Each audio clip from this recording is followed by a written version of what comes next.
This story is totally unbelievable, it's shocking, it's a whole bunch of things, but what you'll remember from this story is the twist at the very end. But before we get into today's story, if you're a fan of the strange, dark, and mysterious delivered in story format, then you've come to the right place because that's all we do, and we upload 3 or 4 times every week. So if that's of interest to you, please open all the cans of tuna fish inside the like button's pantry, and then release a gang of feral cats into their house. And then release a gang of vicious feral cats inside their house. Also, please subscribe to our channel and turn on all notifications so you don't miss any of our weekly uploads. All right, let's get into today's story. On June 25th, 1950, the Korean War broke out between the North Koreans and the South Koreans. Just 2 days after this war had begun, the United States formally entered the conflict by sending troops to aid the South Koreans. Shortly after this, the United States enacted a military draft. A military draft is the forced enlistment of civilians into the military. In the Korean War, the way Americans were chosen was in a lottery, and if their name was called, they would have to stop whatever they were doing in the civilian world and immediately go serve their country, and if they refused, they would go to jail. An 18-year-old high school dropout nicknamed Samson was living with his family in Seattle, Washington when he found out he had been drafted. While military service was not something Samson was considering for his future, he accepted his fate with grace, and before long, he was making his way to Fort Ord in Northern California to begin his military training. But after training, when Samson was now officially a soldier in the army, he was not sent to Korea to fight in the war. Instead, he was ordered to stay at Fort Ord and be the lifeguard for their pool. It's unclear how Samson felt about this, but regardless, he did his duty, and he stayed at this pool and he minded the folks who went swimming, and then at night and on the weekends, he would earn some extra cash by being a bouncer at a local bar. A year later, Samson was still working at the Fort Ord pool when he decided to take some time off and go back home to Seattle and see his family and see his girlfriend. As a military member, Samson was able to fly for free on any military flight so long as he was in uniform. And so Samson packed up his things, he threw on his uniform, and he made his way over to the Fort Ord airport, where he hopped on a small military plane and he flew to Seattle. A few days later, on September 30th, 1951, Samson said goodbye to his family and to his girlfriend, and then he put his uniform back on and made his way to the Seattle airport. When he got there, he saw there was only one military plane that was flying from Seattle all the way down to Fort Ord, and this plane was a World War II era dive bomber that only had enough space for one person, the pilot. Samson had to get back to Fort Ord that night because the following day he had work, and in the army you can't just not show up for work. But Samson didn't have enough money to buy a civilian plane ticket to take a civilian flight down to Fort Ord, so he was in a tough spot. And so he approaches this pilot of this dive bomber plane and he says, "Hey, can I just cram into your radar compartment in the back of your plane?" And the pilot, whose name was Anderson, immediately said, "No, that's a terrible idea. It's not meant for passengers. It's barely big enough to fit inside of. You could get badly hurt in there." But Samson was adamant that he had to get back that night, that he'd be in so much trouble if he didn't. And he kind of appealed to Anderson and said, "Look, you're in the military. You get it. I have to get back there tonight. Can you please make an exception and just let me hitch a ride in the back of your plane?" And so finally, against his better judgment, Anderson caves and he says, "Okay, Samson, you can come with me." And so a little bit before 4 p.m. that afternoon, Samson eagerly went around to the side of the plane. He opened up a side hatch and he crawled inside of this very tight radar compartment. And once he was tucked up inside, Anderson walked around and he closed the hatch behind him. And then Anderson got in the cockpit and began preparing the plane for takeoff. A few minutes later, the pair was careening down the runway, and right as the plane began to experience lift and was going up into the air, the side hatch of the radar compartment where Samson was suddenly flew open.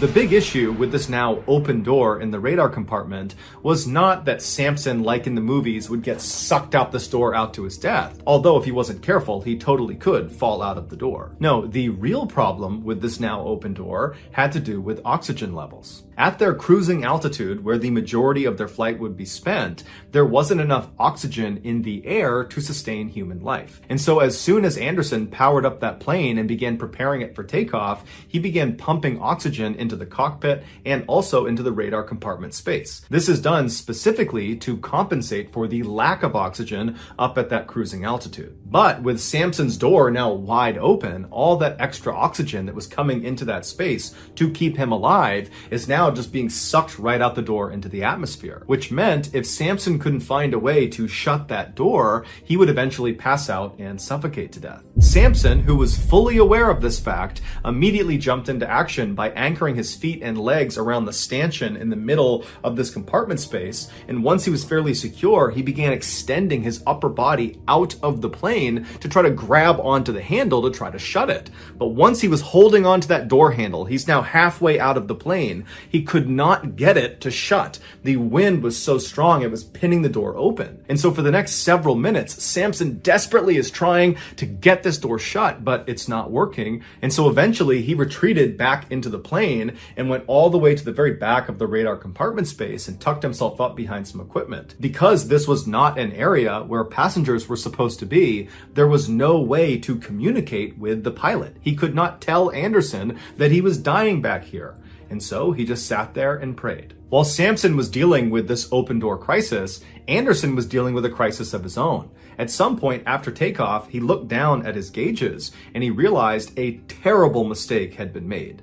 There wasn't enough fuel to get to Fort Ord, and where he was discovering it, where he was out over the water, there wasn't enough fuel to even turn around and go back to Seattle. And so Anderson grabs his radio and he tries to call out to these surrounding airports to see if there's anywhere he can just emergency land this plane, but all he hears is silence. It would turn out his radio equipment just happened to fail right at this moment. And what also happened to fail right at that moment was Anderson's oxygen supply. It had nothing to do with Sampson and the open door. Anderson just also suddenly was without oxygen. And so Anderson knew he had to get to a lower altitude as fast as possible because he would eventually pass out and crash the plane. And so he went into a very steep dive and began going down and realized he needed to try to land this plane in the ocean now. There was no way he could get to an airport. And so he's burning down towards the water, and as they're coming down in altitude, there was more oxygen in the air. And so Sampson, who had eventually passed out from a lack of oxygen, is suddenly revived with all this additional oxygen as they're going down. And so Sampson comes to and he looks and the door is still wide open, and all he can see is the Pacific Ocean burning up at him. He only had a few seconds to grab onto the stanchion in the middle of the space he's in before they impacted the water. Miraculously, Sampson survived the impact, but immediately he was faced with another life and death situation. Because this door was wide open, the freezing cold water began pouring inside, flooding the space. And so Sampson tried to swim his way out, but the power of this water coming in was too strong, and so he had to wait until the space completely flooded before he swam out and then swam up to the surface.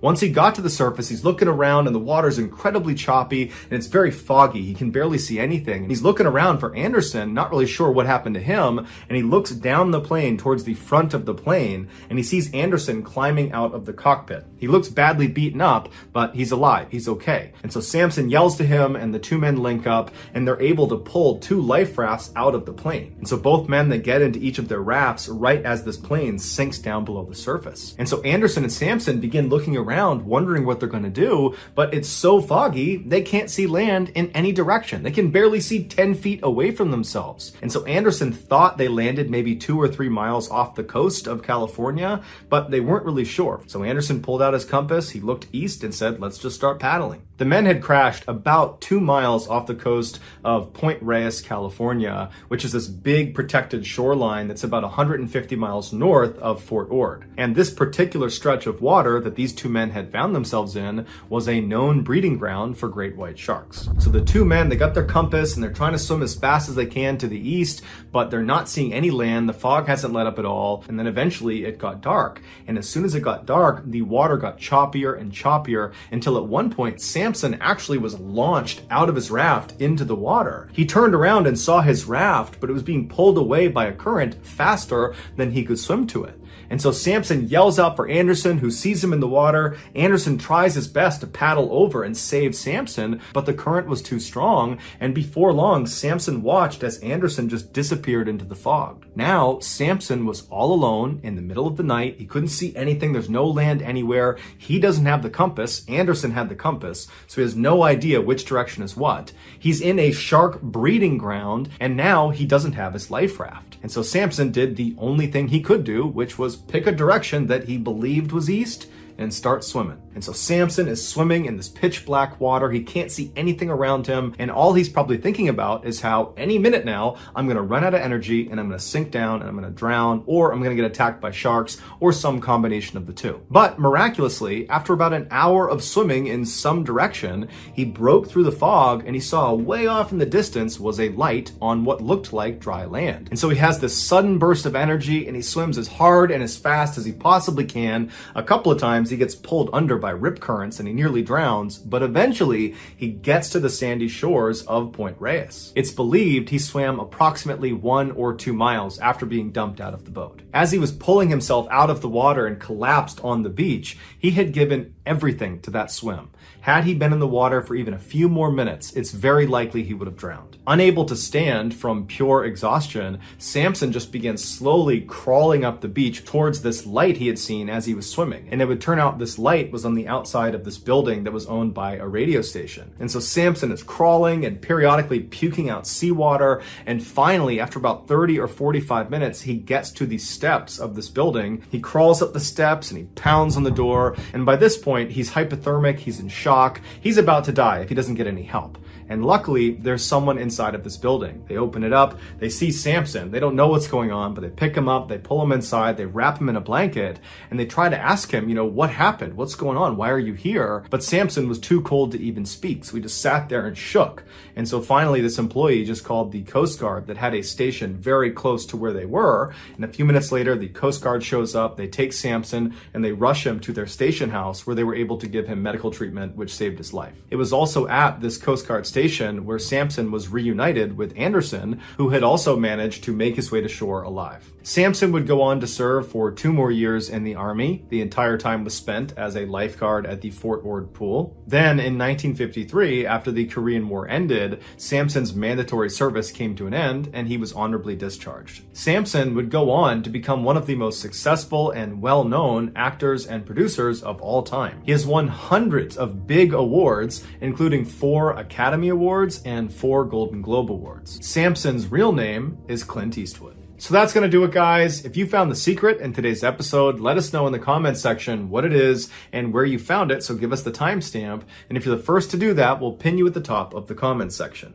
If you got something out of today's episode and you haven't done this already, please open all the cans of tuna fish in the like button's pantry and then proceed to let loose a vicious gang of feral cats in their house. Also, please subscribe to our channel and turn on all notifications so you don't miss any of our weekly 3 or 4 video uploads. We are now selling merchandise, so if you want to buy flannels and hats and a whole bunch of stuff, go to shopmrballin.com. Also, go follow our shop's Instagram page for all upcoming deals and promotions. The username is shopmrballin. If you want to get in touch with me, you can direct message me on Instagram or on Twitter. My username for both platforms is the same. It's johnballin416. I also have a ton of content over on TikTok, where my username is Mr. Ballin. We also have a second YouTube channel called Mr. Ballin Shorts, where we post random short videos and lost episodes.